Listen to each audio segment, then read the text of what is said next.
Bien, le voy a dar la bienvenida al exministro de Estado, Hernán Garrido Leca, precandidato presidencial del Partido Aprista. Buenas noches, ¿qué tal, Leo? ¿Cómo estás?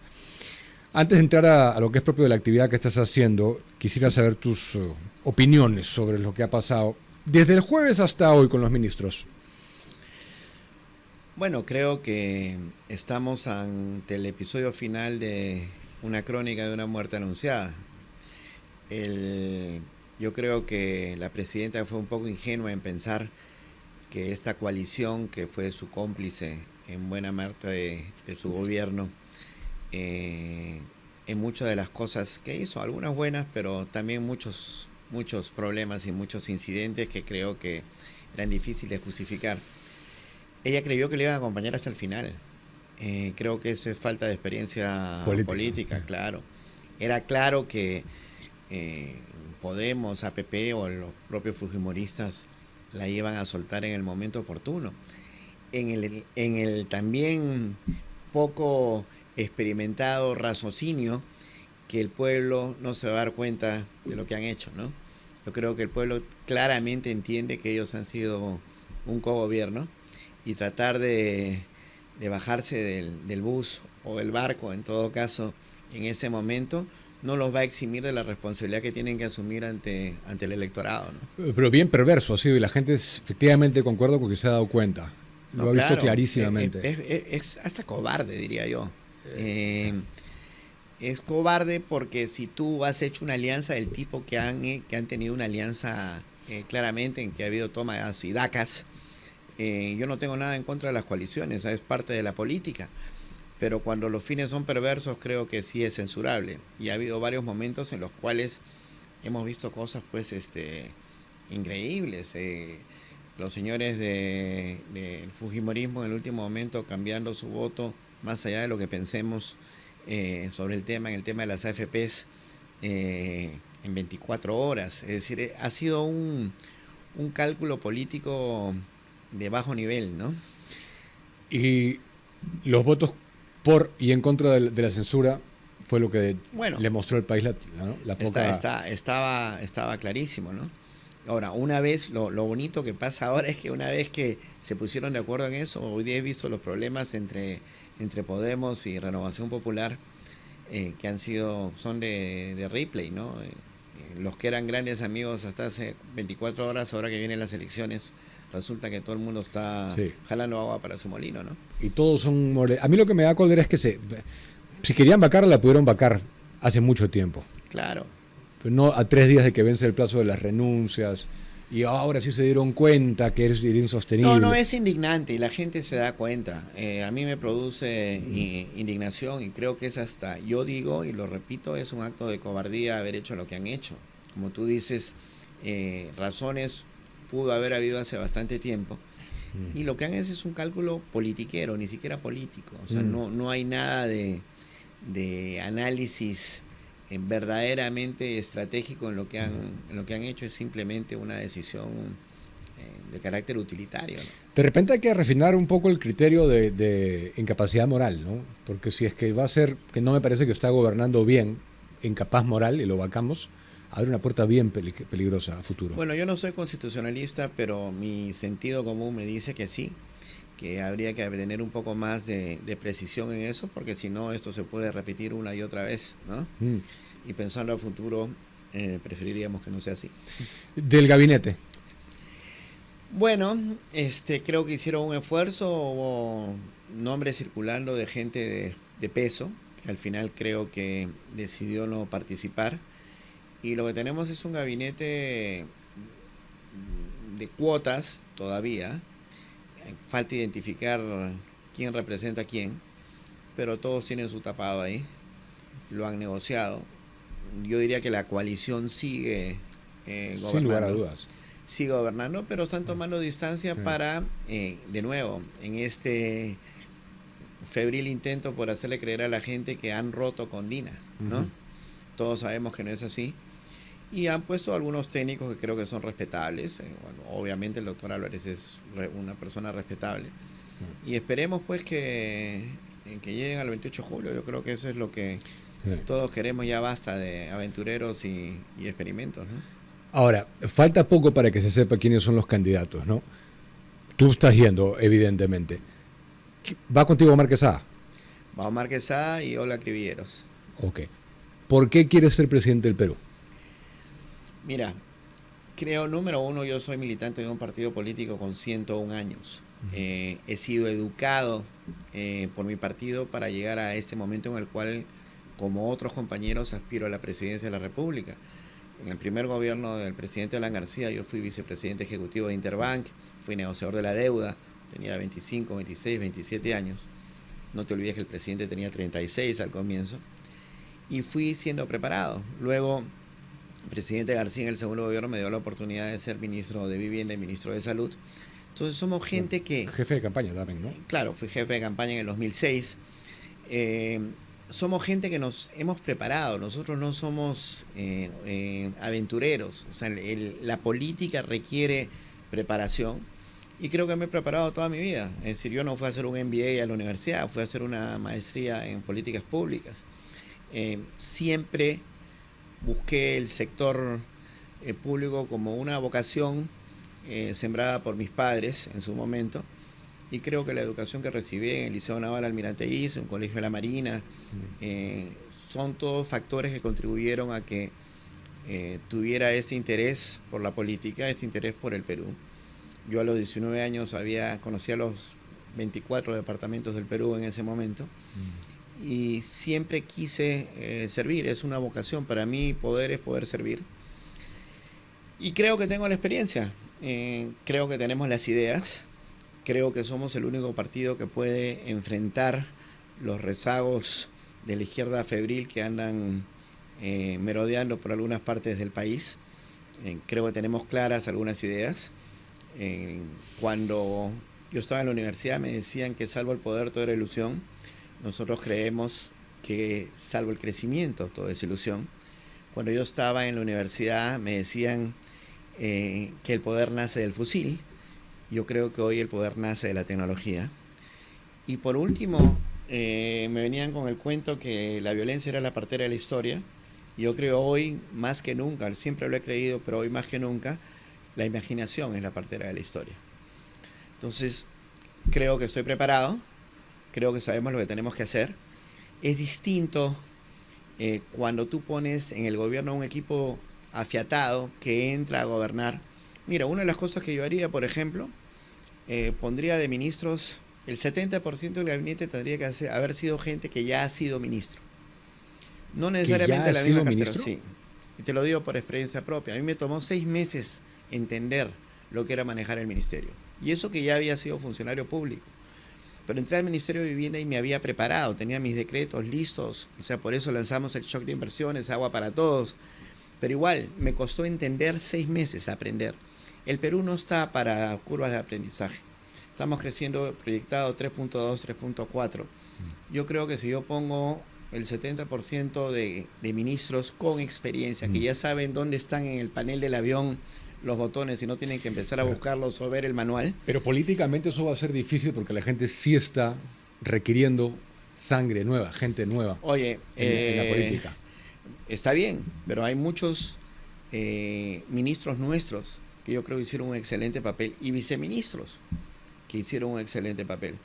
Tiene que ser gente con experiencia. ¿Por qué? Porque si ponemos gente nueva se va a demorar 6 meses, caemos en inercia. Para romper la inercia van a pasar 6 meses más. Imagínate que pongo gente que ya ha estado en el puesto de piloto, ¿no? Que ya ha estado allí.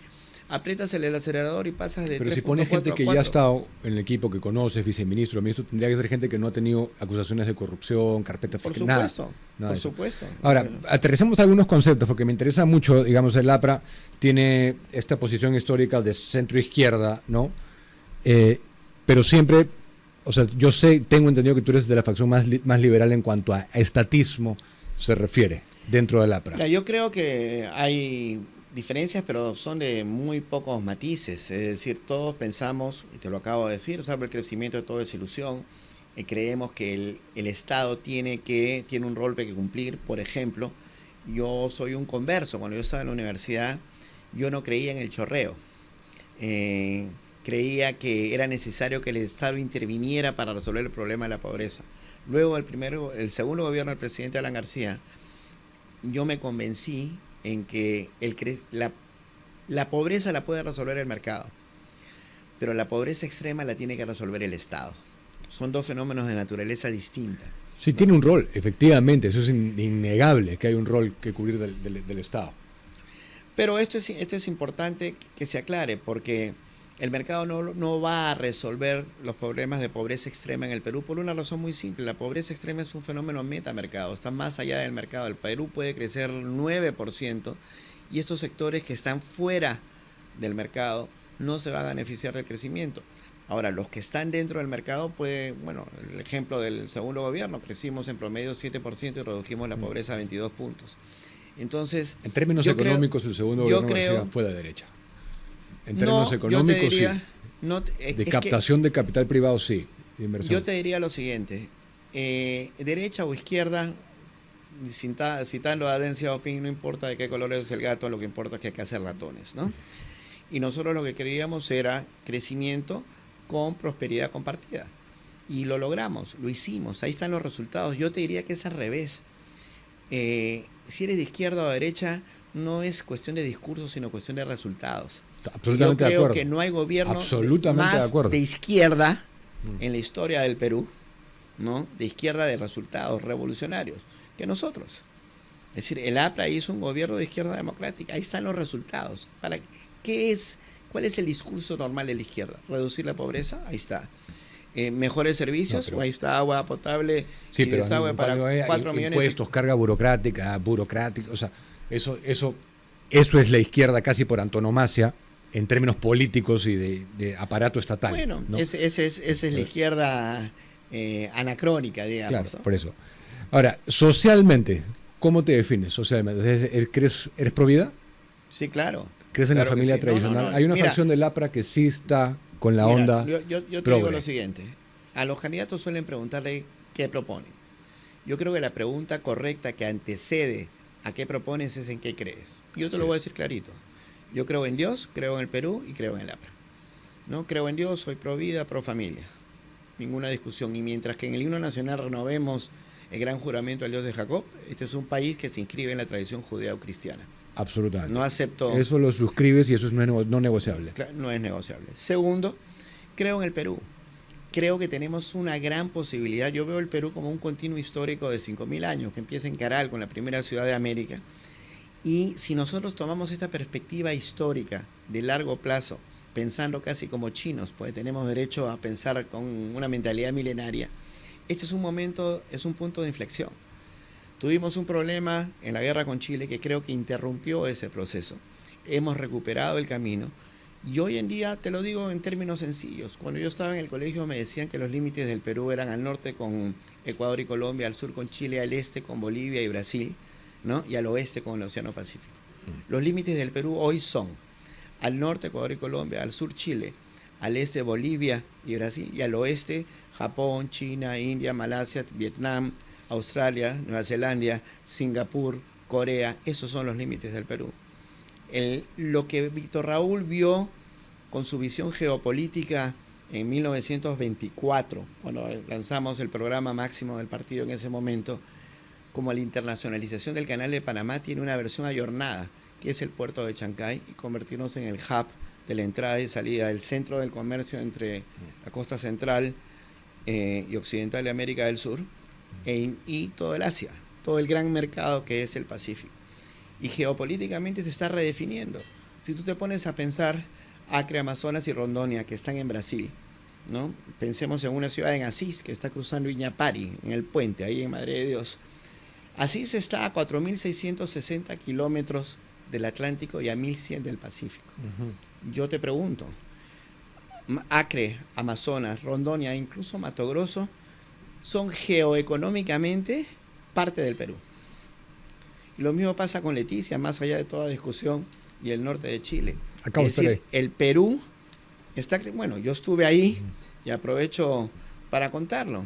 El otro día estaba viendo un programa de televisión con mi esposa y en eso el entrevistador le pregunta al alcalde actual de Santa Rosa: oiga, todo el mundo se va a tomar fotos, ¿no? Ahora a Santa Rosa. Y él dice, El que estuvo acá fue Garrido Leca, ministro de Alan García, porque mi papá era alcalde en ese momento. Claro, cuando era centro poblado. Era un centro Cuando no era poblado. distrito. E inclusive llegué y ordené la construcción de un centro de salud. Y hoy en día, con orgullo y un poquito de recato, te tengo que decir que hay una calle con mi nombre y un barrio con mi nombre en la isla Santa Rosa. Lindo sitio, ¿eh? Solo para probarte. Y esa visita la hice después de recorrer 773 kilómetros por río. Desde Contamán. ¿Gobierno 1 o 2? ¿Perdón? ¿En el segundo gobierno? Segundo gobierno, que era ministro de Salud en ese momento. Lo que te quiero decir es que esa es la vocación que tenemos los apristas. No solo soy yo. Y le digo a mis compañeros, como se los he prometido, le vamos a cambiar de nombre y le vamos a poner a ese barrio y esa calle Víctor Raúl Allá de la Torre. Cuando, digamos, ¿eso se puede hacer? Sí, bueno, tienes que hablarlo con el alcalde, por supuesto. Pero, Okay. Pero si entran al gobierno, si entras al gobierno, habría que nivelar un poquito la cancha para no hipotecar totalmente el Perú a China, ¿no? Corío, que vaya a los gringos. pero es que, claro, o a los hindúes, ¿no? O a quien sea. Mira, es que esa es la visión correcta. Cuando la gente se preocupa del imperialismo chino, y déjame decirte que la concepción del Estado antiimperialista la creó Aya de la Torre, la respuesta no es pero chinos, mundo, ¿no? chinos no vengan. No, la no, respuesta es venga Indonesia, que en que 2030 venga, va a ser la quinta economía del mundo, sí. 300 millones de habitantes. Venga India, que crece a 2 dígitos, es la democracia más grande del mundo y tiene 1.400 millones de habitantes, comparado con China, que tiene 1.200. Que venga Turquía. Es decir, eso fue lo que hizo Alan García en el segundo gobierno. Buena parte de la labor del presidente es asegurarse que viene, siguiendo la doctrina de Víctor Raúl Allá de la Torre, todo el capital posible al Perú. Y tiene que haber un Estado que sea capaz de negociar las condiciones favorables para que esto... Por eso no se ha hecho en beneficio Chancay. al país. ¿Perdón? En Chancay no se ha hecho eso. Geopolíticamente no se intervenió para nada en las implicancias del puerto de Chancay. Por eso yo te digo, espero que mapeen bien los activos que ya controla la República Popular China y que se nivele de Bueno, algún eso modo. se nivela atrayendo inversiones de otro lado. Ahora, déjame decirte que el puerto de Chancay está siendo bien importante un tema. En este momento, Cosco, que son los dueños del puerto, está trayendo 2 barcos semanales desde Chile, ¿no? Y hacen embarque y desembarque en Chancay, y un barco que va de Buenaventura a Guayaquil y de ahí a Chancay. Eso ya está haciendo realidad el hub. Entonces, ¿qué nos toca hacer a nosotros? Nos toca crear la infraestructura necesaria para alimentar eso. No hay. Yo creo que una de las propuestas que tenemos que tomar, que dejó Alan García, fue la idea del tren de la costa, empezando por el tramo norte, quizá un ferrocarril que vaya de la zona de Abancay y salga por Pisco más al sur, y eventualmente un ferrocarril que haya un intercambio y salga directamente hasta Chancay. Los ferrocarriles son una opción que tenemos que empezar a utilizar también. Absolutamente. Si los teníamos antes, no entiendo por qué no los tendríamos ahora. Si tú ves en la galería del Virrey, en algún momento vi los planos que tenía Enrique Meix. Es más, había las letras protestadas de Enrique Meix, porque dejó letras protestadas como loco el hombre, pero incluía todo el plano de los ferrocarriles en el Perú y estaban conectados el ferrocarril del sur y el ferrocarril del centro. O sea, el tren macho que va hasta Huancavelica en realidad es una desviación política de lo que había pensado Meix originalmente. Pero creo que parte del futuro de la infraestructura del Perú está en eso. Okay. Ahora, hablamos mucho de déficit de infraestructura, yo creo en el superávit de infraestructura. Bueno, todo eso sería el sueño, ¿no? Bueno, es que ahí se cumple la ley de Say. La oferta crea su propia demanda, ¿no? Claro, ¿y cuántos negocios se dejan de hacer? Ese tema que te digo que estuve hace poco en Loreto para visitar Santa Rosa, otro de los grandes problemas que te quiero preguntar es hectáreas, todo el vuelo, desde Caballococha hasta la isla, eran campos de cultivo de coca. Otro fracaso estrepitoso del Estado. ¿Cómo abordarías eso? Yo creo que eso está cambiando. Yo hace pocos días he estado con Pedro Llorando hablando de este tema. Y hay un tema de precios, ¿no? Si te pones a pensar, y he estado revisando, estoy yendo a Iquitos el viernes, y entonces yo creo en las políticas públicas basadas en evidencia. Y trabajo muy de cerca con el INEI. Entonces me puse a revisar la producción de Loreto y las exportaciones de Loreto, porque no solo es de Loreto, sino puede ser de San Martín también, que sale por Yurimaguas y termina saliendo por el Amazonas hacia Brasil. Hacia Brasil, claro. El cacao ha crecido tremendamente, es quizá el producto de exportación de Loreto que más ha crecido.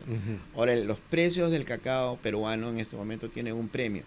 Y lo que trató de hacer el AID en su momento de sustitución de cultivos, y fracasó porque el problema era el mercado, creo que ha tomado cuerpo hoy. Y tú tienes café peruano y cacao peruano, además alimentado por los hallazgos arqueológicos que demuestran que el cacao tiene su origen en el norte del Perú, en la zona de Amazonas, y el sur del Ecuador. Tenemos para crear la narrativa de lo que puede ser un producto de alta calidad para el Perú. Entonces, con el cacao y el café, yo creo que ya se puede competir hoy. Es cierto que ha aumentado un poco el precio de la arroba de coca, pero ha aumentado por una razón muy simple. La demanda no está siendo satisfecha. Hay cosas geopolíticas que están pasando, como que la presencia de la flota americana frente a Venezuela impide que la droga pueda seguir su curso normal, ya obligada a desviar, y eso levanta el precio. Es cuestión de oferta y demanda también. Absolutamente. Ahora, en la zona del Putumayo hay un problema peor, ¿no? que es amapola, ¿no? Y creo que eso sí nos tiene que preocupar. Ahora, todo esto alimenta al primer comando de la ciudad, creo que se llama brasileño, al comando Vermelo, al comando de la frontera, que son los ex-FARC colombianos que controlan el negocio.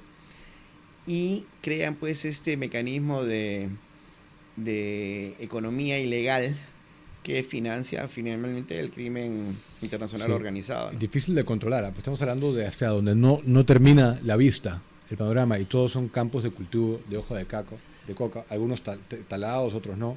En esa zona me sorprende, porque es selva baja y la coca no es como para... Ahí tengo las filmaciones, las hemos puesto. Cuando has comenzado a viajar, que tienes varios meses recorriendo el país, ¿qué cosa es lo que más te está sorprendiendo? ¿Cómo van tus encuentros con la gente? ¿Cuáles son algunos de los problemas más urgentes? Por ejemplo, ya llegas al gobierno, lo primero es seguridad, ¿no? Obviamente. Por supuesto. Y en seguridad hagamos de tomarlo. Mira, lo primero que hay que entender es que el presidente de la República es además el jefe supremo de las Fuerzas Armadas y la Policía Nacional del Perú. Y desde Alan García nadie ejerce los dos cargos. Mi intención es ejercer los dos cargos. No se trata de varita mágica, se trata del bastón de mando que tiene 5 estrellas que tiene el presidente de la República. Y hay que ejercer. Segundo, creo que es muy importante entender, yo soy coronel de reserva del ejército, he pasado por la Escuela Superior de Guerra, por los cursos de operaciones psicológicas, he hecho todo lo que tiene que hacer un militar de reserva. Y ahí creo que me he nutrido de la doctrina necesaria para entender el curso de acción. El enemigo finalmente es el crimen internacional organizado. Y tratar de enfrentarlo cada país por su cuenta es un error. Lo primero que tenemos que hacer es entender que hace falta que la inteligencia no sea solo en el interior del país, sino compartir inteligencia con los países vecinos. Y te lo demuestro con facilidad. El monstruo se pasó a Bolivia, entró a Brasil y terminó atrapado en Paraguay. Y fue la colaboración entre Perú y Paraguay, como sea, que determinó que se le encontrara allá. Este individuo el tren de Aragua que salió de Chile, cruzó todo el Perú, fue atrapado en el Ecuador por colaboración de inteligencia entre Chile y Ecuador. Y el cuchillo, que el asesino de los 13 peruanos ahí en Patás, terminó en Colombia. Entonces, esto te demuestra que es necesaria la colaboración. Yo plantearía inclusive una fuerza de despliegue rápido combinado, porque lo que pasa es cuando salen los barcos con la coca de Paita, pasan rápido a aguas ecuatorianas y muchas veces no tenemos tiempo de reaccionar. Pero si se puede avisar a los ecuatorianos o conjuntamente actuar las dos fuerzas militares, podemos detener eso. Eso es lo primero. Segundo, yo le entregaría el control de las fronteras a las Fuerzas Armadas, como señala la Constitución. Liberaría a la policía, la pondría... Algo tan simple, ¿no?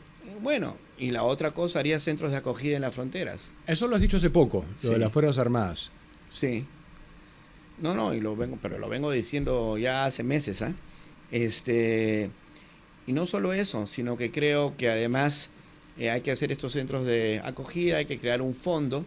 Una de mis ideas es crear un fondo para la seguridad ciudadana con todos los ahorros que se hagan en los 5 años de gobierno, hasta que tengamos el problema controlado. Ejemplo que yo pongo es el terreno peor utilizado de todo el Perú en el estado, que es el estacionamiento de Petroperú. Ni siquiera te digo el edificio. 1 hectárea en el medio de San Isidro para que a nivel, al ras de la tierra, se estacionen los burócratas de Ridículo, ¿no? Petroperú. Yo hago ahí 15 pisos para abajo, 50 para arriba, mudo todos los edificios, los ministerios allí, ¿no? Vendo los edificios, dejo de pagar alquileres. Una vez que tenga eso, mudo el Ministerio del Interior ahí y tumbo el Ministerio del Interior también. Y hago un gran complejo ahí que puede ser privado o público, puede ser por concesión. Todos los ahorros para tecnología, para protección de la propia policía y sobre todo para acciones de inteligencia. O sea, sería muy orientado hacia seguridad con la ayuda tecnológica, tus propuestas. Yo creo que hace falta mucha tecnología. Cámaras, drones, protección para nuestra policía. No pueden estar usando chalecos antibalas que tienen hueco y te meten la bala por el costado. Pero gastar el billete también es un tema de gestión, ¿no? Porque ¿tú crees que sea carencia de recursos? Yo creo que dinero sí ha habido. No, en el Perú, mira, puede sonar contraintuitivo, pero plata no nos falta. Lo que nos falta es gestión. Claro. En el sector salud yo lo veo, devuelven el dinero. Cambian 6 veces al jefe de Senares, al director de Senares, que es el que compra los medicamentos, todos los años devuelven plata de medicamentos, se quedan, hay desabastecimiento inminente, entonces compra directa, ya no hacen licitación. Eso se acaba como lo hicimos nosotros en el gobierno. Hicimos una sola compra estatal, compra corporativa, subasta inversa online. En la primera subasta ahorramos 130 millones de soles. Con tecnología también se reduce la corrupción. Creo que es una forma además de actuar eficientemente. A nosotros el presidente García nos hacía en todos los consejos de ministros, llamaban a un ministro a exponer su ejecución presupuestal. Y era pues el apanado y eran las bromas. A mí una vez, me acuerdo, el ministro Carranza dijo que me llamaba de casualidad y que no me iba, lo hizo a propósito, ¿no? Y me preguntó cómo estaba mi ejecución presupuestal en el Casimiro Ulloa, en Miraflores. Me dijo, no, me estoy yendo lejos, Casimiro Ulloa. Y me dijo, tenías que comprar 2 tomógrafos y no los has comprado. Yo le dije, sí, porque redujiste el presupuesto y no me alcanzaba ni para comprar medio tomógrafo. Llamé a los proveedores y le dije, señor, deme medio tomógrafo, y me dijeron, no sale completo, ¿no? Y nos reíamos así, pero el nivel que teníamos de seguimiento de la ejecución presupuestal era público. O sea, tú como ministro te parabas delante de todos y demostrabas qué habías hecho, cuánto estabas retrasado y delante de todo el mundo.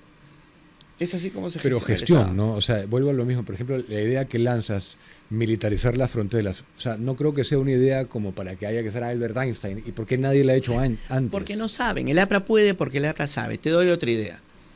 Mira, hoy conversaba, nosotros tenemos un candidato, Alfredo Martel, que es una persona con discapacidad visual, es invidente, y va de candidato al Congreso. Y hoy día estaba hablando con él sobre qué hacer en eso. Hay 3 millones de personas con discapacidad en el Perú. Estuvimos discutiendo varias cosas, y una cosa que le dije fue una idea sencilla. Yo he sido ministro de Salud. Le digo, mira, los domingos se van a atender a los adultos mayores y a las personas con discapacidad. ¿Por qué? Porque los tiene que acompañar a alguien, normalmente. Y no pueden ir los días de semana porque los hijos o los sobrinos o quien sea, los nietos trabajan. Es una idea súper simple. Tú los domingos se lo dedicas, les pagas a los médicos y se lo dedicas a los adultos mayores y a las personas con discapacidad. Se acabó. ¿Tú te imaginas lo que eso puede ser? ¿Con discapacidad de cualquier tipo?